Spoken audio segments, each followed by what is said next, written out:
if what Charles said will materialize in terms of some real steps forward. Not that I believe that in 2030 we'll be in the European Union, frankly, but at least in some of the steps that would be really very good.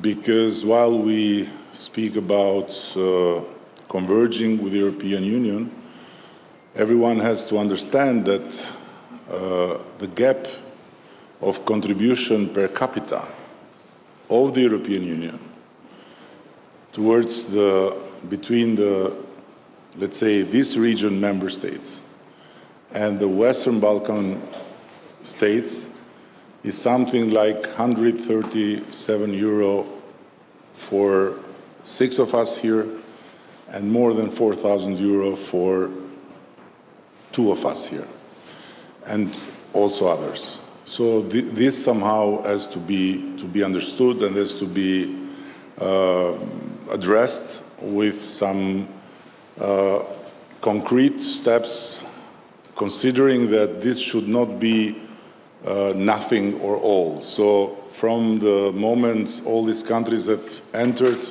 the EU path to the moment they become members, should be things in the middle, not just principles, values, and lessons, which are absolutely very necessary, not just reforms and criticism, which is absolutely necessary, but also some more consistent support.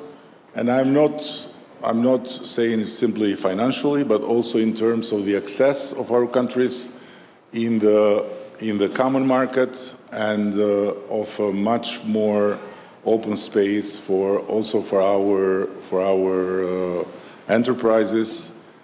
Because, and I'll conclude here, everyone has to bear in mind that what is happening all these years in these countries is that on one hand, through the Berlin process, we talk about connectivity and infrastructure and about projects and about how to finance all this.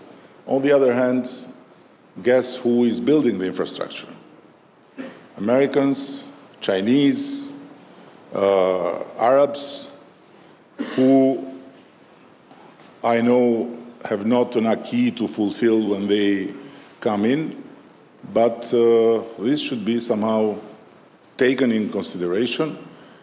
And so last point is that I have always thought that working pro bono 50 years against the West and Verhoja made us the most pro-European and pro-American people. So it will need 50 years after the fall of communism until we are not unconditionally pro-West, pro-American, pro-European. So we have 20 years more of Euro optimism, and we hope that until then you'll fulfill your promise, Charles.